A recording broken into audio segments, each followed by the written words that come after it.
इस कार्यक्रम के प्रायोजक हैं श्री निहाल चंद्र जी जैन, श्रीमती अचरज कुमारी जैन, श्री घेवर चंद्र जी जैन, श्रीमती कल्पना देवी जैन, श्रीमती सुनीता जैन, श्री विनय जैन, श्रीमती पूर्वी जैन, जयपुर, राजस्थान। दो तरह से बच्चे हाथ से निकलते हैं भाई साहब। एक तो वे बच्चे हाथ से निकलते हैं जो बच्चे बिगड़ जाते हैं। वे बच्चे हाथ से निकल गए, हाथ से निकल गए भैया, बच्चा हाथ से निकल गया, बच्चा हाथ से निकल गया। और बच्चा हाथ से निकल नहीं जाए इसलिए पाठशालाओं में लाते हैं, इसलिए प्रवचन सभाओं में लाते हैं भैया, बिगड़ नहीं जाए बच्चा, हमारा नाम बदनाम नहीं कर देवे, इतना चाहिए हमें। और यदि मंदिर आने लग जावे, पाठशालाओं में आने लग जावे, रोजाना प्रवचन सुनने लग जावे क्या, और ज्यादा विधान और प्रवचन में ही बैठने लग जावे, तो माता पिता को टेंशन होने लग जाती है बच्चा हाथ से नहीं निकल जाए कि क्या हुआ, अरे छोड़ के चला जाएगा, महाराज बन जाएगा, दीक्षा ले लेगा, शादियां नहीं होगी बच्चों की, क्या करें, ये तो छोड़ करके बैठ गया, लड़की नहीं मिलेगी, लड़का नहीं मिलेगा, अभी से ये सब छोड़ रखा है, कैसे होगा भैया। ऐसा नहीं है, ये महान महान उपकार है इन वीतरागी संतों का, थोड़ा समझदारी से समझने का प्रयत्न करना चाहिए हमारे को। 12 आचार्यों के नाम पढ़े हमने, 13 नंबर के आचार्य भगवत जिनसेनाचार्य, हो जिनसेनाचार्य नहीं, बीच में नाम छूट गए, नहीं पढ़ लिए, हो गए। जिनसेनाचार्य आदि पुराण के कर्ता, ये जिनसेनाचार्य हैं। योगेंद्र देव नाम सुना क्या, ओहो, योगसार ग्रंथ के रचयिता, गजब का ग्रंथ है भाई साहब, सबसे पहले याद किया था हमने 1990-91 में, योगसार ग्रंथ सबसे पहले याद किया था। ये ग्रंथ इतना सरल ग्रंथ और इतना गजब की गाथाएं, एक गाथा ऐसी नहीं है योगसार की जिस गाथा में योगेंद्र देव ने जीव या आत्मा शब्द का प्रयोग नहीं किया। बोलो, गजब का ग्रंथ है योगेंद्र देव का। ये वो ग्रंथ है जो ग्रंथ आत्मा को परमात्मा कह करके पुकारता है आत्मा परमात्मा, परमात्मा ही आत्मा, हे योगी जन यह जान कर कोई विकल्प करो नहीं। अरे भाई आप तो परमात्मा हो, मैं आत्मा, बोले नहीं नहीं, आत्मा ही परमात्मा है, अप्पा सो परमप्पा। ये बात कहने की ताकत यदि किसी में थी तो योगेंद्र देव आचार्य थे। गुरुदेव ने तो प्रवचन किए इसके ऊपर और खूब रीझे उन पंक्तियों के ऊपर।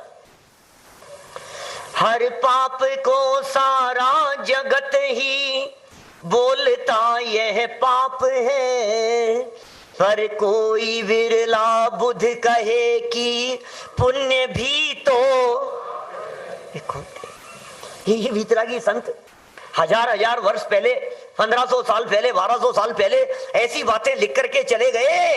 इन गाथाओं को यदि हम पढ़ेंगे नहीं, इन आचार्यों का परिचय यदि हमें नहीं होगा, आगामी पीढ़ी तक यदि हम इन आचार्यों की बातों को नहीं पहुंचाएंगे तो कैसे हमारे बच्चे इन बातों को जानेंगे। जानना पड़ेगा भाई साहब। ऐसी ऐसी गाथाएं, 71 नंबर गाथा बोली है अभी मैंने आपको, ये 16-17 नंबर के आसपास गाथा लिखी है एक और इसी तरह की। निज आत्मा जाने नहीं, अरे पुण्य ही करता रहे, वो 22 है आत्मा परमात्मा वाली, वो 22 है। देखो क्या लिखते हैं, निज आत्मा जाने नहीं, अरे पुण्य ही करता रहे, तो सिद्ध सुख पावे नहीं, संसार में फिरता रहे। कौन माने इन बातों को। ग्रंथों को खोल करके तो देखो जरा, इन ग्रंथों को खोल करके देखोगे तो पता लगेगा। एक बात गाथा बोल दी है मैंने, इस एक गाथा की 25 गाथाएं बनाओ। यदि आपको ये कह दिया जाए, बना के ला सकते हो क्या? ओ देखो क्या कहते हैं, इस जो गाथा मैंने बोली है इसकी 25 गाथा बना सकते हो क्या? नहीं बना सकते। वापस बोलता हूं गाथा। निज आत्मा जाने नहीं, अरे पुण्य ही करता रहे, तो सिद्ध सुख पावे नहीं, संसार में फिरता रहे। बना सकते हैं क्या? काम करना है, जहां पुण्य लिखा था ना, पुण्य भाई सनत, जहां जहां पुण्य लिखा था ना, उस पुण्य की जगह पर सारी पुण्य संबंधी बातों को जोड़ दो। निज आत्मा जाने नहीं और पूजा ही करता रहे, तो सिद्ध सुख पावे नहीं संसार में फिरता रहे।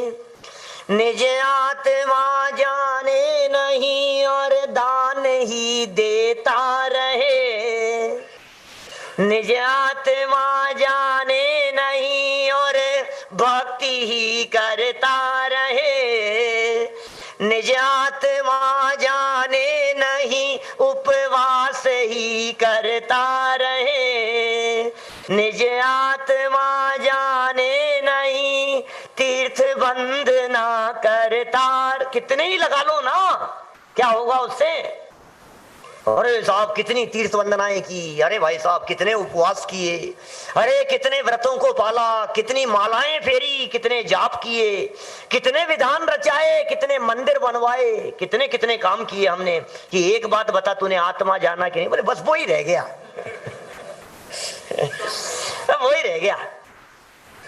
बोले कितना भी कुछ भी कर लो, निज आत्मा जाने नहीं अरे पुण्य ही करता रहे, तो सिद्ध सुख पावे नहीं संसार में फिरता रहे। क्या बताएं भाई साहब, ये आचार्य देव लिख करके चले गए, ये बातें कानों में गूंजनी चाहिए, इनका जाप होना चाहिए भाई साहब, कीर्तन होना चाहिए, इनका पाठ होने चाहिए, याद होनी चाहिए, ये सब गाथाएं कंठस्थ होनी चाहिए।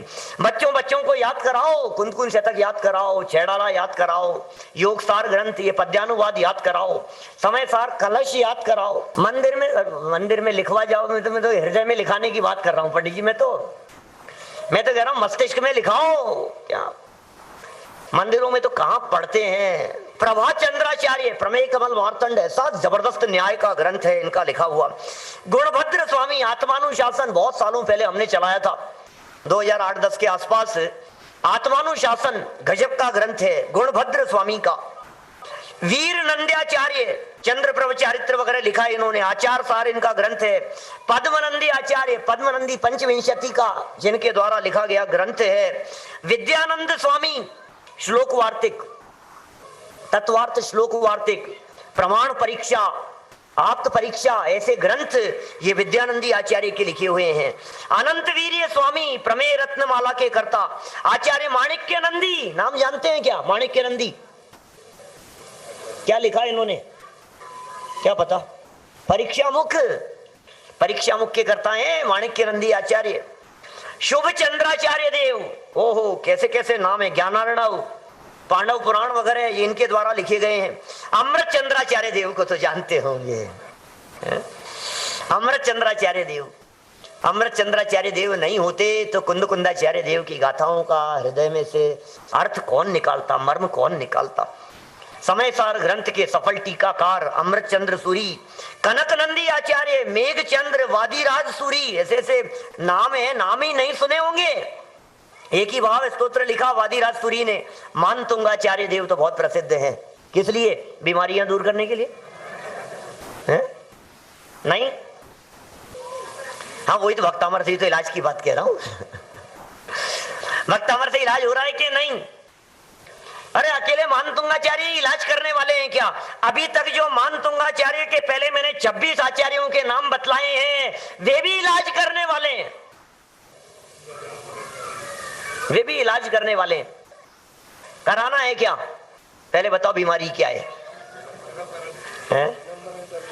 जन्म मरण का रोग है, ये असली बीमारी है भाई साहब।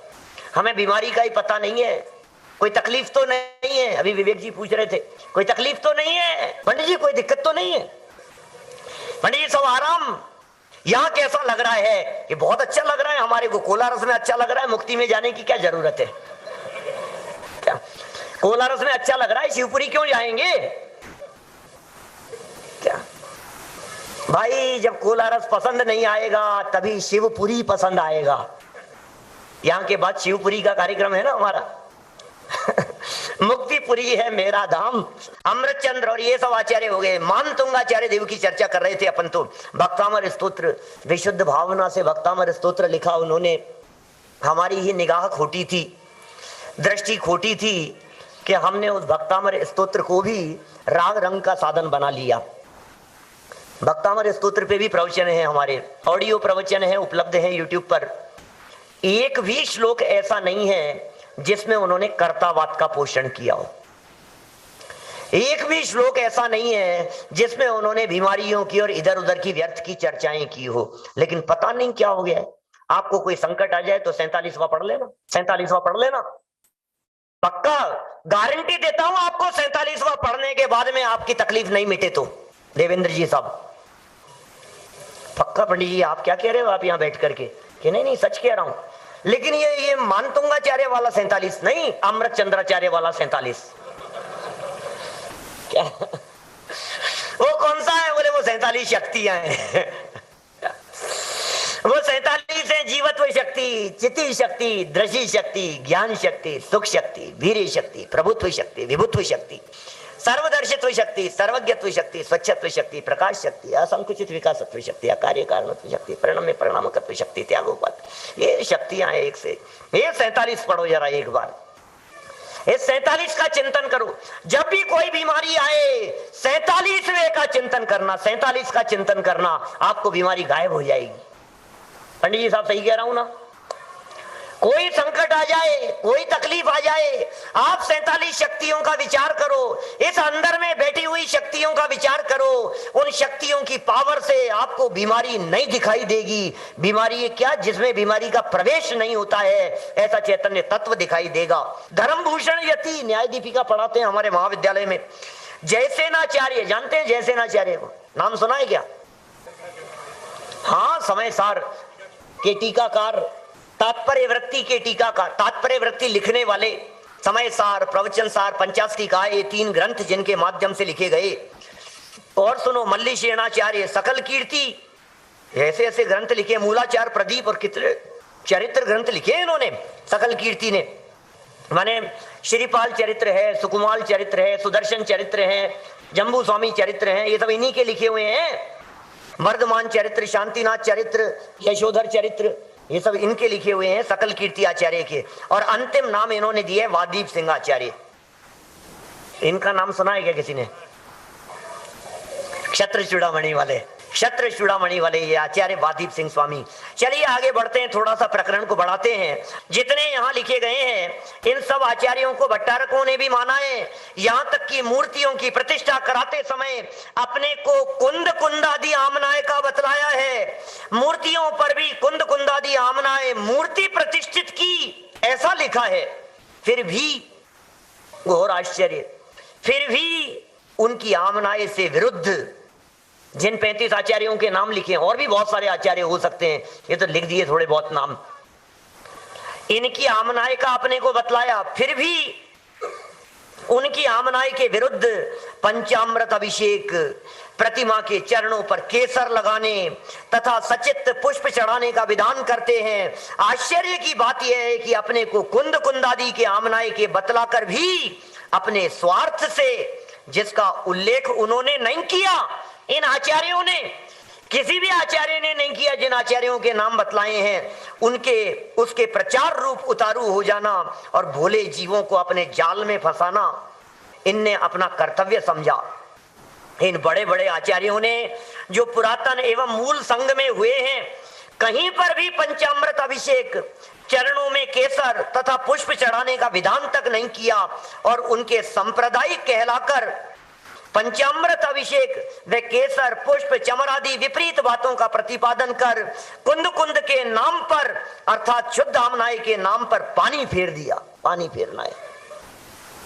वीतरागी संतों के शिष्य हैं हम, ये दिगंबर संतों के अनुयायी हैं। ये वीतरागी दिगंबर संत ये क्या कार्य करके चले गए हैं, हम इनके अनुयायी हैं, हम इनके सेवक हैं। अतः जिन ग्रंथों में पंचामृत अभिषेक तथा केसर लेपन एवं पुष्प चढ़ाने का विधान मिलता है, वे काष्ठा संगियों के अथवा भट्टारकों के जानने चाहिए। उन्होंने पक्षपातवश वीतराग देव के ऊपर केसर व सचित पुष्प चढ़ाने का तथा पंचामृत अभिषेक लिखकर सराग बनाने का प्रयत्न किया है एवं वीतराग मार्ग को दूषित कर अपना स्वार्थ सिद्ध किया है। इस वास्ते यह सर्वथा हेय है। बड़ी गजब की लाइन है, आगे देखना क्या लिखते हैं। जिनको वीतराग शब्द भी याद है। वीतराग शब्द, यहां कोई ऐसे हैं कि जिसने वीतराग शब्द नहीं सुना हो? सबने सुना है ना वीतराग शब्द, सुना है कि नहीं?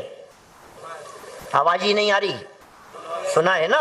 हाँ, ये लिखते हैं जिनको वीतराग शब्द भी याद है वे लोग कभी भी देव को पक्षपात से सराग नहीं बनाएंगे। तो यदि हम सच में वीतरागी को वीतरागी देखें, निहाल हो जाएं भाई साहब। हमारे गाते हैं विवेक जी, तुम तो प्रभु वीतरागी हमें कब बनाओगे। प्रभु आप तो वीतरागी हो, यदि वीतरागी हो जाए, वीतरागी को वीतराग देख लिया जाए, भिखारीपन मिट जाता है। वीतरागी को वीतरागी यदि देख लिया जाए तो भाई साहब ये दरिद्रता मिट जाती है, दीनता हीनता मिट जाती है। वीतरागी प्रभु कैसे होते हैं? सच्चे वीतरागी जिनेंद्र देव कौन है? ये वीतरागी जिनेंद्र देव कैसे हैं? वीतरागी जिनेंद्र देव का क्या स्वरूप है? एक बार गहराई से जो लोग जान लेवें, फिर सरागी देवी देवताओं की पूजा उनके माध्यम से नहीं हो सकती है। तभी उन्हें निवृत्ति मार्ग पर लगाना होगा और निवृत्ति मार्ग में लगने से आध्यात्मिक कल्याण हो सकेगा। आगे एक और छोटा सा प्रकरण हम यहाँ पढ़ेंगे, अभी है हमारे पास में समय लगभग 10-12 मिनट का। भट्टारकों के शास्त्र विरुद्ध आचरण। क्या क्या शास्त्र विरुद्ध आचरण उनके माध्यम से किए गए? हमारे में यदि कोई भूल हो तो उसे निकाल लेना। औरों के दोष देख देख कर कशाई नहीं होना। कितने नंबर पेज पर है? औरों के दोष देख देख कर कशाई नहीं होना। यदि अपने में किसी प्रकार का दोष हो तो निकाल लेना। आगे भट्टारक लोगों ने अपने को दिगंबर जैन संप्रदाय व महाव्रती बतलाकर भी कितना परिग्रह आडंबर किया, उसका कुछ उल्लेख करते हैं। नंबर 1, लाखों रुपयों की संपत्ति अपने पास रखना। हो लाखों करोड़ों की, लाखों तो उस जमाने की बात है जब लिखा था। आज तो लाखों से क्या होता है, लाख तो कुछ नहीं होते हैं। लाखों रुपयों की संपत्ति अपने पास रखना। नंबर 2, गृहस्थों से नमोस्तु कहलवाना और भोजन करते समय थालियां बजवाना। नमोस्तु कहलवाते हैं, अभी तो शायद नहीं कहलवाते हैं भट्टारक जी वगैरह, लेकिन मुनिराज के लिए नमोस्तु शब्द का प्रयोग किया जाता है। आप जानते हैं आर्य का माता जी जो होते हैं उनको वंदामी कहा जाता है। जो परमात्मा होते हैं उन्हें नमोस्तु कहते हैं, मुनिराज को नमोस्तु कहते हैं। जिन मंदिर में प्रवेश करते हैं ना, ओम जय जय जय नमोस्तु, नमोस्तु, नमोस्तु माने नमस्कार हो। तो ये नमोस्तु कहलवाने लगे। वीतरागी दिगंबर संत तो थे नहीं। देखिए आगे तीसरा पॉइंट लिखते हैं, क्षेत्रपाल और पद्मावती आदि का पूजन भगवान से भी पहले कराना। क्षेत्रपाल पद्मावती के पूजन की जो परंपरा है ये इनके माध्यम से चलने लगी। भाई साहब हमारे यहाँ कोई भी देव हो या कोई भी देवियां हो, हमारे यहाँ जैन परंपरा में पूज्य नहीं कही गई है। फिर 4 नंबर पे कहते हैं, भक्षण करने में गोरोचन, कस्तूरी, शंख, भस्म आदि को भी पवित्र मानना। ये सब का सेवन करना बतला दिया, बोले ये सब पवित्र चीजें हैं, आप इनका सेवन कर सकते हो। जानते हो गोरोचन क्या होता है? गोरोचन, गोरोचन नहीं जानते? हाँ, मैंने अभी कब की बात है, मंगलायतन से जो प्रवचन किया था एक दिन, उस दिन मैंने गोरोचन बतलाया था। गोरोचन एक ऐसा पदार्थ होता है, गाय का पित्त होता है, गाय के अंदर से निकलता है। गाय जब वोमिटिंग कर देती है तो उसके अंदर एक पीला पीला सा एक पदार्थ निकलता है, गोरोचन कहलाता है। और वो गोरोचन नाम का पदार्थ सुगंधित होता है और सुगंधित चीजों में काम आता है, प्रयोग में लिया जाता है। मैंने प्रवचन में ये सारी बातें बतलाई तो अपने संजय जी सुन रहे होंगे, तो संजय जी वहीं थे मंगलायतन में। उन्होंने कहा कि हमारी दुकान पे बिकता था बहुत, जेवर में पहले बेचते थे, बिकता था वहां दुकान पर।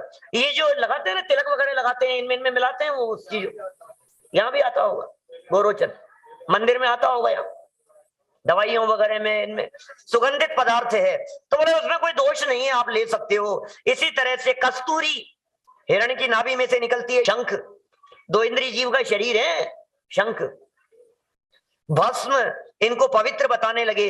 5वें नंबर का पॉइंट दिया, अपने में भूल हो तो निकालना भैया, अपनी भूलें निकालने के लिए है। 5वां पॉइंट, कंडों से रोटी बनावे तो कोई दोष नहीं है।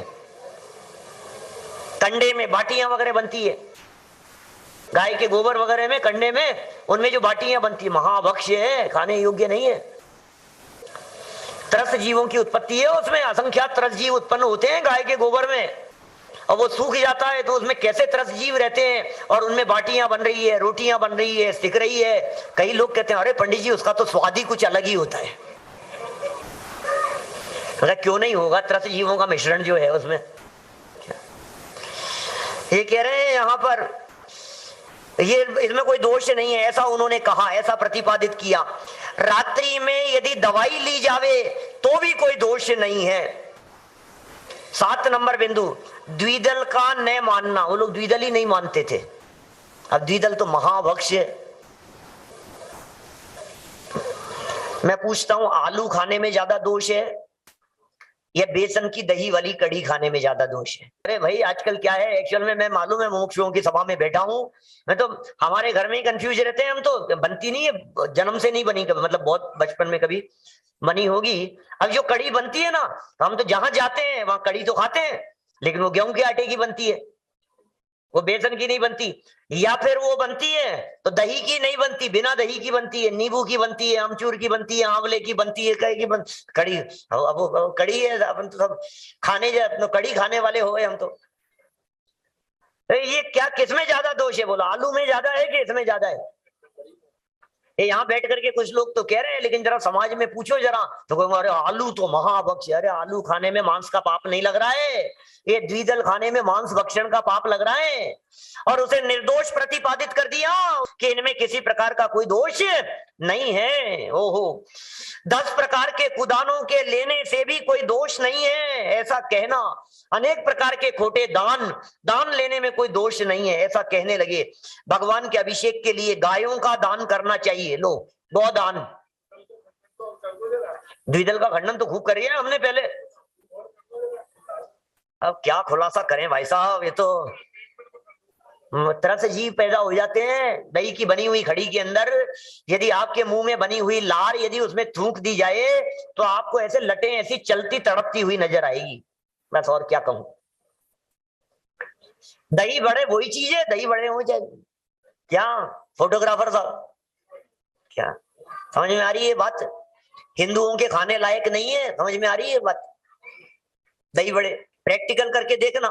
ये मुसलमान लोग जो तीतर पालते हैं ना, ये तीतर को खिलाने के लिए दही और बेसन मिलाते हैं, दही और बेसन, और उसमें अपने मुंह में बनने वाली जो लार बनती है मुंह में वो थूकते हैं उसमें, और 2-5 मिनट में उसमें कीड़े ऐसे तड़फड़ाने लगते हैं, ऐसे उछलने लगते हैं हजारों लाखों की संख्या में, और तीतर उसे चुन चुन करके खाते हैं। अब वही सब लार के साथ में हमारे पेट में जा रहा है और अंदर कीड़े बना रहे हैं, वो मांस खाने का पाप लग रहा है उसमें। सोच लेना क्या कर रहे हैं। आपने इतना कह दिया, नहीं तो मैं तो सोच रहा था यहां तो कोई खाता ही नहीं होगा, लेकिन आपके कहने से पोल खुल गई भाई साहब। लोग खाते होंगे, कोई बात नहीं, जो भी है, लेकिन समझ में आए बात, कहां कहां क्या क्या हो रहा है, जहां अपनी भूल हो वहां निकालना। आगे देखो 10 नंबर पॉइंट, भूत प्रेत सर्पों आदि को भी शासन देव बतलाना। बोले सांप आ गया, पार्श्वनाथ भगवान की जय। मैं देखता हूँ गांव गांव में क्या हो रहा है, नगर नगर में सांप को देख करके। सच्ची घटना बतलाता, अपने स्वर्ण जयंती की सच्ची घटना है। 2016 में स्वर्ण जयंती, एक 20-22 साल के लड़के को सांप काट गया ऊपर पहाड़ पर। समय शिखर जी की बात कर रहा हूं। 20-22 साल के लड़के को सांप काट गया। अब सांप काट गया तो सब तो लोग हैं, और पार्श्वनाथ भगवान का चिन्ह। आप तो एक काम करो, अब तो पार्श्वनाथ भगवान खुद आए इसको बुलाने के लिए, इसको तो पार्श्वनाथ भगवान ही बचाएंगे, ऊपर ले जाओ। और पार्श्वनाथ भगवान की टोक पर ले गए। फिर क्या हुआ कि जहां से पार्श्वनाथ ही ऊपर चले गए थे तो उसका क्या होना था, चला गया। क्या क्या बताएं, डॉक्टर को दिखाओ भाई, जबरदस्ती के प्रपंचों में क्यों उलझते हो? ये कह रहे हैं यहाँ देव आ गए, शासन देव समझने लग गए, भूत प्रेत को ऐसा समझने लग गए कि ये तो देव हैं, बचाने वाले हैं। इस कार्यक्रम के प्रायोजक हैं श्री निहाल चंद्र जी जैन, श्रीमती अचरज कुमारी जैन, श्री घेवर चंद्र जी जैन, श्रीमती कल्पना देवी जैन, श्रीमती सुनीता जैन, श्री विनय जैन, श्रीमती पूर्वी जैन, जयपुर, राजस्थान।